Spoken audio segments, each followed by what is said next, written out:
Je vais t'expliquer la raison pour laquelle Napoléon a perdu la bataille de Waterloo. Et aussi surprenant que cela puisse paraître, on va pouvoir en tirer une véritable leçon d'échec. Tout semble très bien se présenter pour Napoléon. On compte 73 000 soldats français contre seulement 68 000 soldats anglo-néerlandais. Mais cela, c'est sans compter les forces prussiennes, qui menacent de débarquer d'un instant à l'autre pour venir soutenir le camp ennemi. 50 000 hommes. Évidemment, si les Prussiens débarquent et se joignent aux forces des Anglo-Néerlandais, le nombre n'est plus du tout en faveur de Napoléon. Il va se faire écraser. L'enjeu est donc le suivant. Vaincre les forces anglo-néerlandaises avant l'arrivée des Prussiens. Mais rien ne se passe comme prévu. Les conditions météorologiques sont affreuses. La pluie empêche l'armée napoléonienne de se servir de l'artillerie, qui est une stratégie militaire sur laquelle Napoléon compte beaucoup. Avant de passer à l'offensive, Napoléon décide d'attendre que le temps se calme. De cette manière, il pourra déployer efficacement l'artillerie et la cavalerie. D'autant plus, Napoléon étant un chef de guerre très talentueux, il a évidemment anticipé l'arrivée des Prussiens et avait ordonné à un de ses hommes, le maréchal Grouchy, de poursuivre les Prussiens jusqu'à Waterloo. Attendre avant de lancer l'offensive semble être la stratégie parfaite. En l'absence de la pluie et en la présence du maréchal Grouchy et de ses forces, la victoire semble toute tracée pour Napoléon. La pluie finit par s'arrêter. En revanche, le maréchal Grouchy n'est jamais venu, laissant Napoléon dans une situation désastreuse. Parce que les Prussiens, eux, sont bien intervenus sur le champ de bataille. Ils n'ont pas manqué à l'appel. Et en l'absence des renforts qu'avait prévu Napoléon, son armée s'est faite littéralement décimer. Je sais ce que tu vas me dire. Ok, juste un échec, t'es sympa, elle est cool ton histoire, le maréchal Grouchy est pas venu, et du coup Napoléon a perdu. Mais qu'est-ce que ça m'apprend aux échecs, bordel? Attends, je vais t'expliquer. Avec son armée de 33 000 hommes, le maréchal Grouchy est une grosse pièce. Si c'est pas la dame, c'est au moins une tour. En son absence, Napoléon n'a pas pu se développer comme il l'avait prévu et a donc perdu la bataille avant même qu'elle ne commence. Gagner une bataille lorsque l'on se trouve en infériorité numérique est difficile, voire impossible.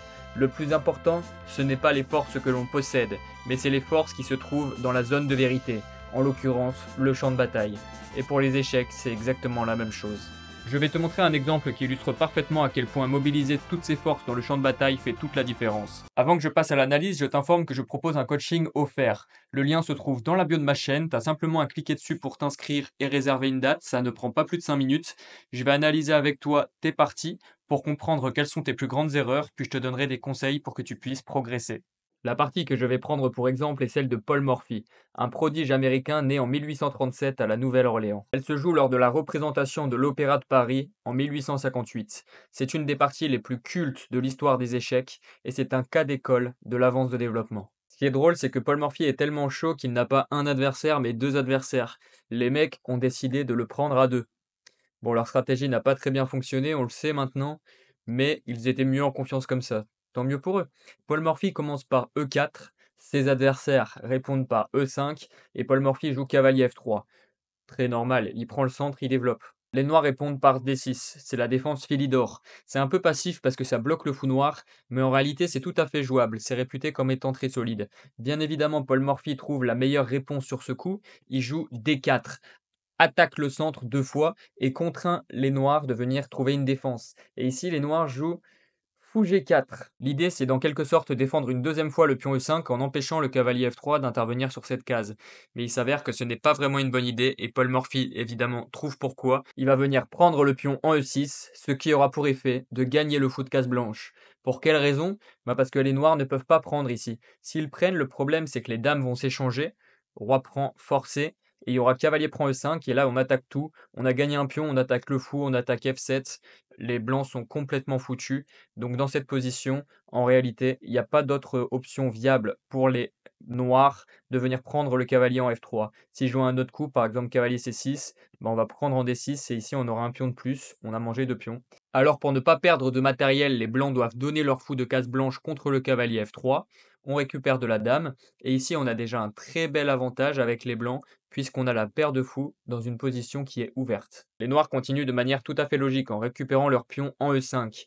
Paul Morphy développe son fou en C4, attaque deux fois le pion F7 et menace échec et mat. Coup de développement très logique.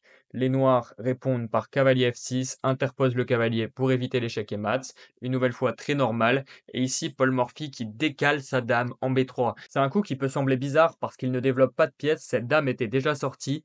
Mais ce n'est pas grave de ne pas développer de pièces si jamais on gêne le développement adverse en créant des menaces. Ici, c'est le cas. On tape sur le pion F7, on tape sur le pion B7. Sur ces deux menaces, il y en a une qu'il faut défendre en priorité. Si jamais on joue B6 pour défendre ce côté-là, le problème c'est qu'on va se prendre un mat en deux coups. Là, le roi peut aller ici ou ici, mais dans les deux cas, ça ne change rien. On va se prendre dame 6 mat. Les deux joueurs défendent donc leur pion F7 avec le coup dame 7. C'est un coup qui peut sembler chelou, puisque ça bloque le fou noir. Mais ils ont une idée derrière la tête, c'est que si jamais Paul Morphy vient prendre en B7, ils pourront jouer dame B4 et échanger les dames. Et de cette manière, ils pourront jouer une partie longue, ce qui est un honneur pour eux. Paul Morphy n'a absolument pas l'intention de jouer une partie longue, il ne veut pas échanger les dames, il veut les exterminer en le moins de coups possible. Paul Morphy qui décide donc de ramener un soldat supplémentaire sur le champ de bataille en jouant le coup cavalier C3. Les noirs dans cette position se rendent compte que dame prend B7 devient une menace bien plus dangereuse. Parce que si jamais ils jouent n'importe quoi, par exemple H6, sur dame prend, maintenant il n'y a pas de dame B4 échec, puisqu'il n'y a pas d'échec. Et Paul Morphy pourrait simplement gagner la tour en A8. Mais pas de problème, ici nos deux protagonistes ont joué plutôt correctement, en tout cas pour ne pas perdre tout de suite. Ils ont joué le coup C6, protège le pion B7 de façon latérale. Paul Morphy est un excellent joueur qui développe sa dernière pièce mineure, il joue fou G5, exerce une pression sur le cavalier en effectuant un clouage. Cette position, c'est vraiment la bataille de Waterloo. Les noirs ont beau être égaux en termes de matériel, les pièces ne sont pas présentes sur le champ de bataille, elles ne sont pas dans la zone de vérité, donc elles ne comptent pas vraiment.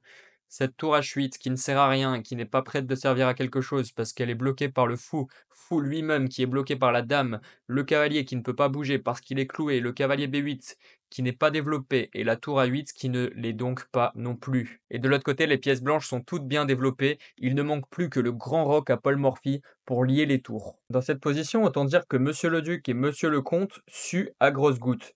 Ici, ils décident de ne pas développer de pièces supplémentaires, mais de venir essayer de repousser celle de Paul Morphy en jouant B5. Paul Morphy évidemment connaît bien les échecs, il sait que c'est pas la peine de reculer son fou. Pour quelle raison? Parce que quand il a un tel développement et que l'adversaire ou les adversaires ont un développement aussi pourri, on peut sacrifier. Et c'est d'ailleurs exactement ce qu'il va faire, et avec une jolie idée derrière la tête. Ici, il va jouer cavalier prend B5. Évidemment, le duc et le comte reprennent le cavalier, et Paul Morphy reprend le pion en B5 en faisant un échec. Ici, ils vont jouer le coup le plus logique, c'est-à-dire cavalier D7. Quoi d'autre? Grand roc pour Paul Morphy, met le roi à l'abri, même s'il n'avait pas vraiment besoin d'être à l'abri, mais l'intérêt, c'est surtout de sortir cette tour D et d'exercer une pression sur le cavalier D7. Ici, les noirs qui jouent tour D8 pour protéger une nouvelle fois le cavalier, parce que le gros problème ici, c'est que si jamais les noirs jouent n'importe quoi, comme par exemple G6, eh ben on menace dans tous les sens de gagner du matériel. Par exemple, on peut prendre en D7 ici, le cavalier ne peut pas reprendre parce que la dame est en l'air. Si la dame reprend, on va la prendre avec la tour. Et on peut également jouer fou prend F6. Ici, le cavalier est cloué, donc il ne peut pas reprendre. Si la dame prend, on va gagner le cavalier. Donc voilà, d'où l'intérêt du coup tour D8. Mais pour autant, Paul Morphy a encore une fois une super idée derrière la tête. Sur tour D8, ce qu'il va faire, c'est très joli. Ce qu'il voit, c'est que ces pièces sont très belles, mais malheureusement, il y a toujours cette tour en H1 qui ne joue pas. Alors son idée, c'est de simplement sacrifier la tour en D7. Sacrifice relatif, hein, parce que là, les noirs sont obligés de reprendre de la tour. Ils peuvent pas reprendre du cavalier une nouvelle fois parce qu'il est toujours cloué, et s'ils reprennent de la dame, bah, ils vont perdre la dame. Donc ils doivent prendre de la tour, mais la tour sera clouée. Et donc les blancs pourront la récupérer. Ici, les noirs qui prennent la tour, et Paul Morphy qui continue son idée en mettant sa tour en D1. Donc il ramène la dernière pièce qui ne jouait pas en jeu. Ici, les noirs qui jouent dame E6 pour se déclouer. Paul Morphy qui encaisse la tour D7, forçant le cavalier à reprendre. Et ici, il va terminer la partie de manière très élégante. Cet échec et mat est devenu culte. On le nomme maintenant le mat de l'opéra. Il a le même nom que la partie. Ici, il va jouer dame B8, échec. Le cavalier prend, c'est la seule option. Et ici, il vient faire le mat de l'opéra avec tour D8, échec et mat. Sublime. Si tu veux dominer un maximum de batailles et d'adversaires, tu dois jouer comme Paul Morphy. Tu dois privilégier le développement. Les seules fois où tu ne développes pas de pièces où les seules fois où tu touches 2 fois la même pièce dans l'ouverture, c'est pour créer une menace qui empêchera l'adversaire de se développer. Si dans l'ouverture, le coup que tu veux jouer n'est pas un coup de développement et qu'il n'empêche pas l'adversaire de se développer, alors c'est un mauvais coup. Tu dois absolument te développer à chaque coup si jamais tu ne crées pas de menace. Si jamais en termes de matériel tu es égal à ton adversaire, mais en termes de développement tu le domines largement, ta position est très avantageuse et tu peux te permettre de sacrifier. Pour tes prochaines parties, tu vas penser au pauvre Napoléon qui a dû assumer une bataille avec une tour de moins, sans le général Grouchy.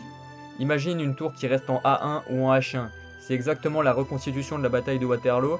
Si tu perds, c'est exactement pour les mêmes raisons que Napoléon. Clique sur le lien qui se trouve dans la bio de ma chaîne pour réserver un coaching offert avec moi. Je vais te donner plein de conseils qui te permettront de propulser ton classement vers les 1500 Elo. Je te dis à très bientôt.